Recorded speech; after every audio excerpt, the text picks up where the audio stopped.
Hey friend, Black Girl Tech here. So you have an idea and you want to build an app. Let's dive in and talk about what options you have in building out your idea.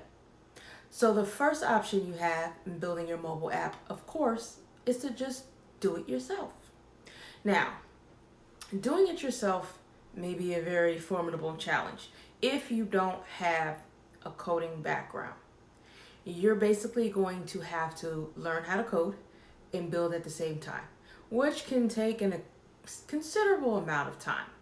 So, taking this approach from scratch, you're going to have to figure out what your technology stack is going to be, what language you would like to use, etc. And that may take you some time. Anywhere, I'd say from a few months to a year, maybe even more. Now, another DIY approach is to go the no code app route. Sometimes you may hear it as apps without code. So here's the thing. There are these platforms provided by several companies now that will allow you to drag and drop patterns used to build mobile applications and hook your data source up to these building blocks to create an entire mobile application. Then you take and host that application and get it on the Apple store or in the Google Play Store for download, right? Well, that approach is really good, but sometimes can be limiting. So the building blocks that are provided to you may not meet the complexity needs of what you're trying to do. So you may have to literally build it yourself because you need to go a more custom route. So I would suggest doing some research on both approaches when it comes to DIY apps and see what's going to fit best for you. Off the top of my head, I know there are a few companies that provide the apps without code service. You can check out App Maker, and that's maker without the E, MAKR. There's Appy Pie. There's also Bumble.io. So do a quick Google search for no code apps and you'll come up with a few platforms that will provide that service. Now, the cost of these approaches will vary. So if you're building it from scratch yourself, that may be the lowest cost in actual money, but it's going to be the greatest cost in time, likely. Financially, you're looking at paying for hosting space, server space, plans like that, low tier plans are available so that you can build out your applications with the lowest amount of resources necessary without yet getting into the kind of cost that you would need if you needed to actually scale your app and it was out in production. So there's kind of development tier plans that service providers will offer you just to be able to build your application. Now, going the apps without code route, this is basically going to cost you the fee in paying the company for the service. The price for that varies, so you'll have to do your own research again, like I stated earlier. So that's the first approach of building out your app idea. The second approach for building out your app idea is to hire a development shop.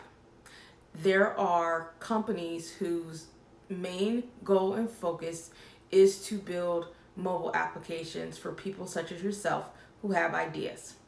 They have full teams available that can take on your project and build out a custom application straight to what your specifications are. Now, this approach is going to greatly increase the cost.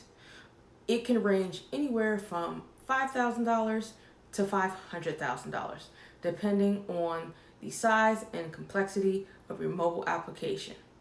When it comes to time, it will shorten the time needed to build the app, juxtaposed against building it yourself. So this may be, 2 or 3 months. They may have a team of 6, 7, 8 people who can get it done for you in a relatively short time, but it's going to cost you. As a matter of fact, the quicker you want the app built, the more money it's going to cost you. So think carefully if you want to go this route. If you have the money, the funds, and the resources, by all means, hire a development shop. That way you can focus on what you do best, and that's being the visionary and working on the mission of your idea and ultimately the company that you're trying to build. So, a third option that you have to building out your app is to hire a freelance developer.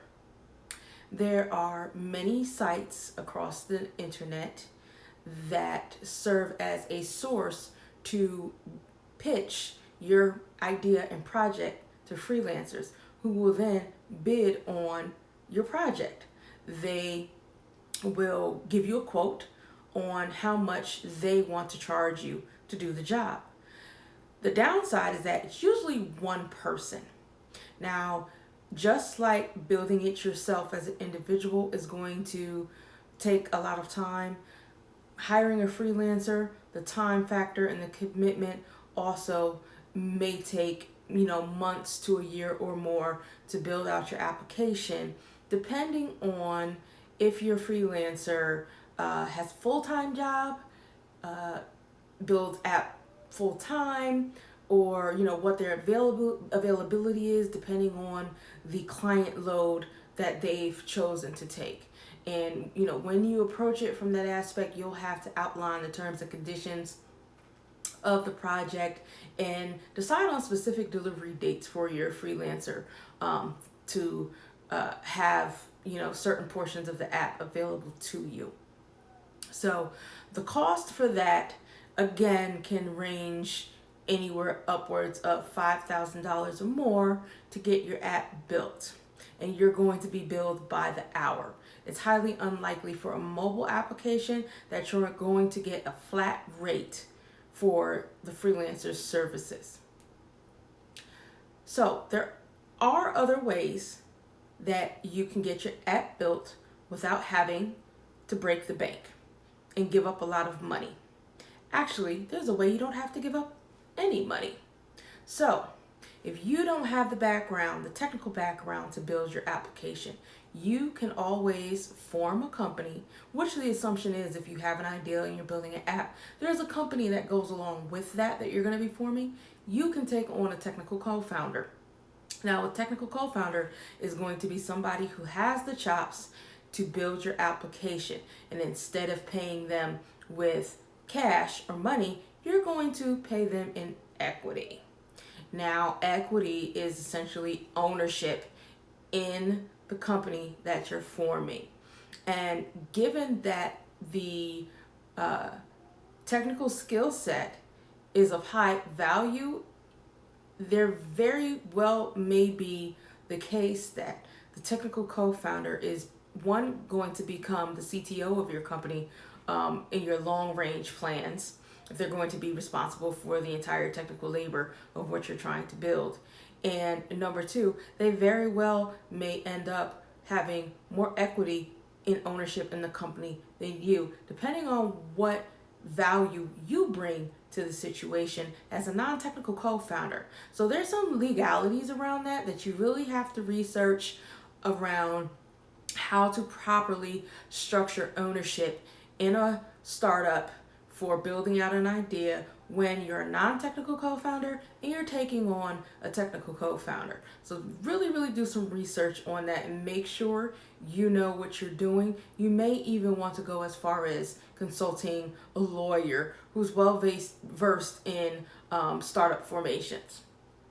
So another approach to using equity to pay for getting your app built is to hire a technical team and offering them a percentage of equity for their services. So you may hire 3 or 4 people and give them 10% each to build your project out. Now, for example, if you give them 10% each and you hire 3 people based off of equity, that means 30% of your ownership is now belonging to them. However, you may still own the other 70% of equity in your company, thus maintaining the higher percentage of ownership, voting right, and equity, and you maintain control of the company while still achieving your goals of getting your application built. And you want to incentivize the situation for those developers to the point where they want to stick around through the duration of the project, and even beyond that, to see that the company is successful, so that that equity that they've worked for, aka sweat equity, pays off for them in the long run. In the case that say your company gets startup funding or investment, that now has a cash value to those developers who stay on through enough time that their interest in the company fully vests, and then they can cash out, on their terms, or on the terms that you've set up in the original, ownership agreement, so that they eventually get the payoff for building your app. I think that's a very good approach for people who don't have the technical know-how to build applications, yet they feel they have a viable idea and really want to get that out on the market. So do some research, maybe find some development engineering communities to where you can source team members to build your application. And you're going to have to do some convincing and some pitching. And I hope you have a good pitch deck to convince people to give up their time and their space, and basically working without compensation off the strength of equity through the duration of the project. So once you choose one of those approaches, you then have to worry about what exactly are the features that you need to build this app. And when I mean features, I mean your minimum viable product. That's going to be the smallest subset of features that is going to allow you to validate your idea on the market, and basically allow the people out in the world that will possibly use your idea or your service or your product, and be able to tell you basically yay or nay, this is something we are or aren't interested in. So what you don't want to do is put all your money and your resources into a full application yet. You don't want to do that yet. You don't want to break the bank on that much development, because you don't really know how long a full set of features is going to take. It could take you a year, it could take you 2 years. And in that time period, the market could shift, where in say 2017, your idea or product could have been viable, whereas if it took 2 years to build and you're not launching until 2019, maybe your product or service is no longer viable, no longer needed. Or maybe someone in that time launched it first and beat you to the punch, because that can happen as well. The more time you take, the more you risk someone else having the same idea and putting it out on the market and being first to market, because being first to market is very, very important. Not to say that being first to market totally excludes you from being successful. Of course, we all know competition is good, and that, there's a huge pie, and there's sometimes enough pieces of the pie for multiple people in the same space to be successful. But you still want to think about these things when you're thinking about launching your idea, especially when it's a mobile app.